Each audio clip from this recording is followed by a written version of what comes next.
Namaskaram and hello. I had just recorded several minutes while on this hiking trail, and it didn't seem to really record very well. So here I am again on the trails, one of the many trails in Huntsville greater area. Gonna after this video do some trail running. I used to be a big time trail runner back in Oregon. And then I had hip surgery right before COVID hit, and I just never really got back into it. But now that I'm training to become a tactical medic, this will be really good, especially if I get my gear, some of my gear to, hike and trail run with. That will be a good add-in to the regimen. Excuse me. But anyways, so today we're talking about red flag number 4, which is, it was originally going to be about deflection and blame shifting, and I'll probably do that one tomorrow. But due to an interesting interaction last night, and actually several that I've noticed lately, but throughout my life, is I'm going to do projection. People seem to project a whole lot these days. I think that it's easy for us to succumb to it, especially when it feels like the walls are closing in and we're just overwhelmed and stressed and hurt. It makes sense. It really does. And especially we tend to do it with the people that are closest to us. And I think it's because subconsciously, if we've established this person, I'm just looking around, it's, really pretty, even though it's a gray overcast day. But we subconsciously expect, well, this person, we've exchanged and professed our loyalty, our respect, our care, possibly love to each other. So this person should be able to take all the good, the bad, the ugly, cool, weird, whatever it is. I can let the mask off and I can vent. I think that's an easy trap that we fall into. And I think on one hand, it's sometimes, like I said, things get so overwhelming that it's like, yeah, I guess we should be able to know that our loved ones won't disown us for, going off the rails a little bit.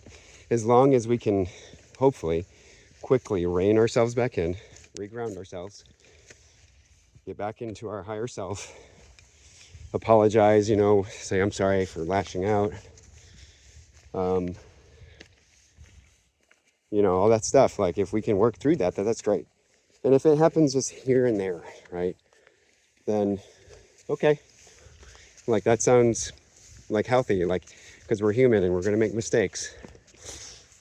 But if it happens frequently, if consistently, or if the frequency increases, the intensity increases, the duration of those projections and lashing out increases, then, friend, that ain't good. That ain't good at all. Got a bigger problem. So you can't, how do I say this? You want to be empathetic and sympathetic towards the people that you love, right? But, and especially like if we're going through a really hard time. Some of us, I would say a lot of us in the past few years have really been tested in many ways, all at once. And so you look at somebody, and again, this can be kind of any kind of interpersonal connection, relationship, friendship, whatever. Well, I'm not sure where I'm going here, but we'll find a way. It's kind of cool though. I'll try to show you what I'm climbing up to here. Well, you can probably hear it. Yeah, this is what I was wondering about these shoes, if they were going to hold up or not. Isn't that nice? It's like a little overhang there, but I think I'm way off trail. Not way off, but I'm definitely off. So got to make my way back here to where I first started. Yeah, there we go. Yeah, maybe these shoes won't be good for certain training or races. Live and learn, right? Just like everything else in life. So, back to what I was saying though. You can empathize and sympathize. And you can maybe even still have a connection with this person of sorts, while they're going through this hard time. But for your sake, their sake, and everyone else's sake, because there's almost always collateral damage, especially when it comes to interpersonal connections that are romantic. And that's what I was getting at earlier, is it could be any kind, but I think people are mostly affected these days by interpersonal connections that are very close and intimate, such as romantic ones, familial too, and best friends and all that. But when you start to add romance and sex into the equation, it really complicates things. Not saying you need to avoid it, but that's just part of the territory, So you may want to redefine your boundaries at that point, and also step back and redefine what, the kind of connection you guys have. What should it look like at this time? And really, yeah, just like think here, like, do I really want to go down this road where it looks like this person, and maybe even including yourself, are going through really strenuous hard times? As I go uphill again. Do you want to put that strain on yourselves? Especially if people are going through really complicated situations and multifactorial. So it could be they're going through a breakup or a divorce, losing a job, losing custody of kids, going through illnesses, severe substance abuse issues, gambling, issues, things like that, or there's been deaths in the family, or, elderly parents to take care of kids, and you can see that it's really weighing on this person, and it's maybe making them lash out. There's a disorder that we'll sometimes use for children called intermittent explosive disorder, IED. And I see this with adults though too. I really do, especially nowadays. It's just little tolerance, little resiliency, and they just explode. And I think we see that all the time nowadays, reels on social media, people just losing their crap, airports and grocery stores and parking lots. I mean, more and more. And so, they're projecting, right? To be honest, 9 times out of 10, those altercations aren't because they're truly mad and upset with this one person, for wearing a certain hat or t-shirt on a plane, or for taking their parking spot. Yeah, that's maybe very upsetting or frustrating, but really, they're just upset about a whole lot of other things in life. They got stuff that they're still working through, and they may not even recognize that. So when people are doing that, and here's red flag 4-B, is when people are, for some reason, singling you out as the victim of their wrath. You symbolize all the stress, all the hurt, whatever crap is going on. They just single you out as like the recipient. And if your highs are really high and your lows are really low, and then they're doing that, friend, I'm sorry to say, but again, that person may really love you deep down. You know, they might, but that's a potential, like, their love isn't showing through. And you want somebody that is showing their actual self, right? Through their behaviors, through their attitudes, their opinions, right? Their actions. And if for whatever reason they've singled you out, and I understand like there's some complicated situations, like all the other things I indicated, maybe they feel like they can't, and they're probably not even consciously aware of this, but maybe they feel like they can't project it on to the people or things that are the actual cause of their stress, their hurt, their confusion, because it would complicate their situation even more, right? Especially if they're going through a divorce, working out custody, working out, resources, shared resources, and splitting it up, and getting the other, your ex to play ball, or if work is your life and you've been working towards a certain goal, working your way up through the company, and you can't take it out on your coworkers or boss, even though that they're probably really toxic and maybe even vile people, but you feel like, I can't do that because I need this promotion. I need to, I've been working so hard for this.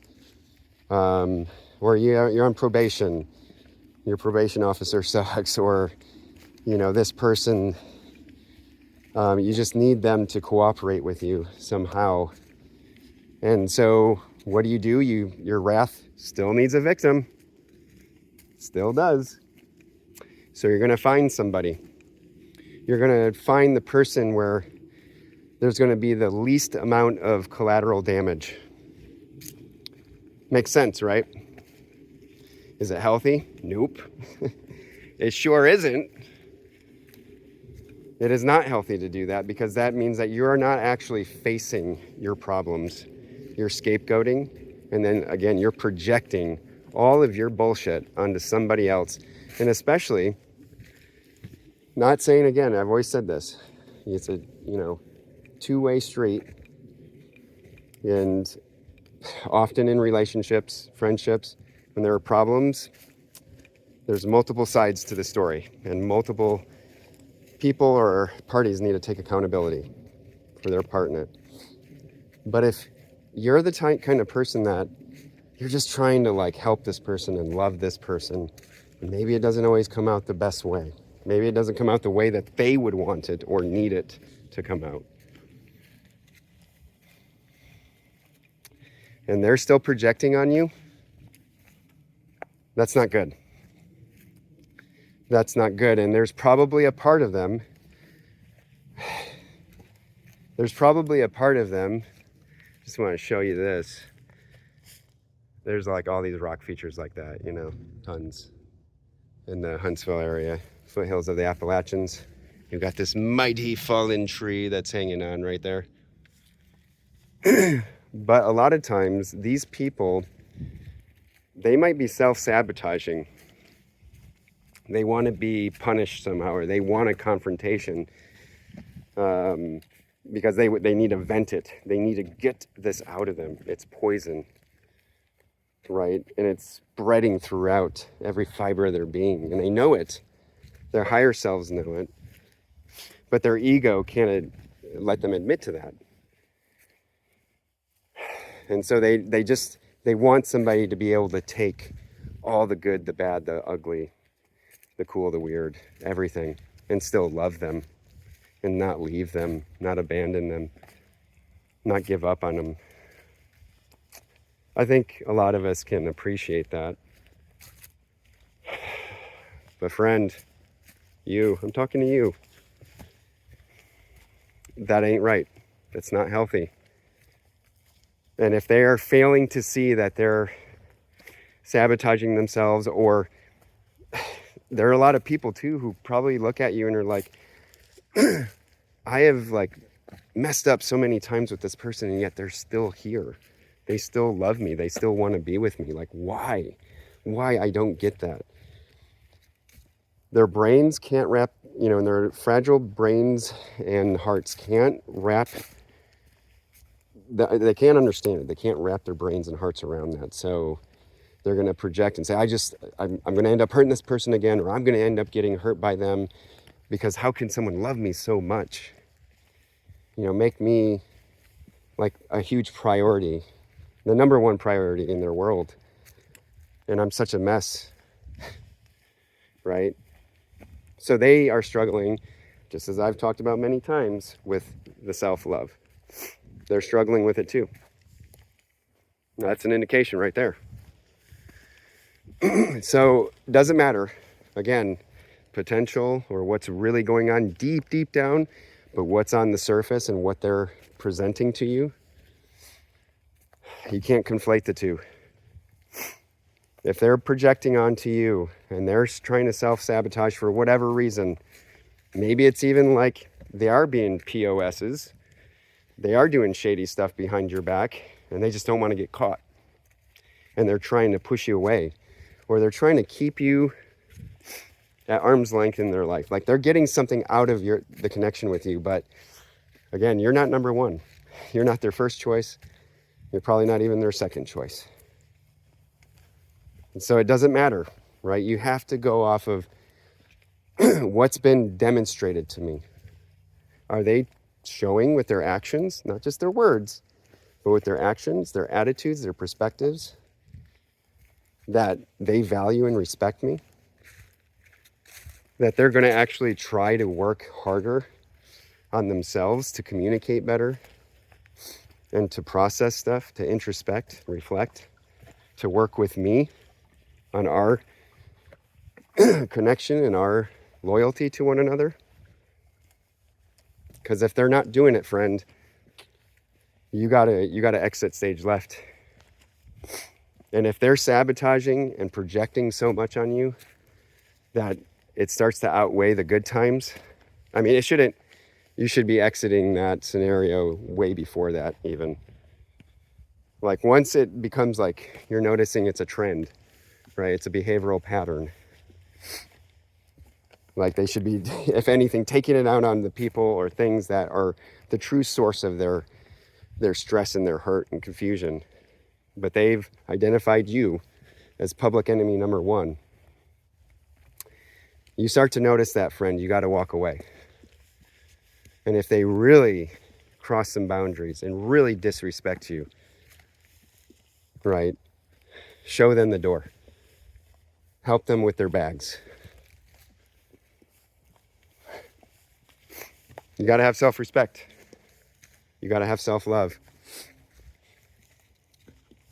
And when you do find that, I can almost guarantee you're going to start to be surrounded by people that do that for themselves. And then you'll be able to do it for each other on a much, much healthier platform, foundation, operating system, whatever you want to call it. You want those people in your life. I know, it's a little scary because sometimes you might wait a long time for those people. One other thing I wanted to add before I close it out, and I'll do a future episode, more of a deep dive on this, is you may be one of those people that just for some reason, I'm a little lost on which trail I need to go on here and start running, so I'm going to stop here for a minute. You may be one of those people that just, for some reason, the energy that you bring might really provoke some people. You don't really have to do anything, and I'm pretty sure I've touched on this already in a future went into time and came back. No, in the past episodes about, they probably deep down, these people might get triggered by you and you may not even said a word to them yet. But like you're, you know, in a restaurant, in a cafe, bookstore, whatever, you know, and you guys are in the same proximity of each other, or you're interacting with their group of people and not them directly. But for some reason, if you're the person that has had this happen several times throughout your life, where you're having a good interaction with other people, but there's that one person in the group or their friend that just some reason doesn't like you, starts projecting onto you. That's a huge red flag. Like, stay away from those people. You know, it sucks if you're not going to be able to further a connection with the people you had a good time going on with. Like, that sucks. You know, maybe you can exchange Facebook friend requests and go from there. But like those people that are really triggered by you for some reason, and it's a lot of times there's substances involved, like it's a bar or a restaurant or something, or a party. Most likely they know it's because you can see right through their masks. You're one of those people that are just naturally like good at that, like that. You're able to pick up on people's energy and see behind the masks and see what kind of bullshit is, you know, in the wheel works there. And they don't like that. And their ego is like, oh, you got to watch out for this person. This person's going to out you. So you better attack before you get attacked. And yeah, I mean, it's interesting. But those people, like right away, you should be like, ooh, nope. This person has a lot of work to do. They're hiding something.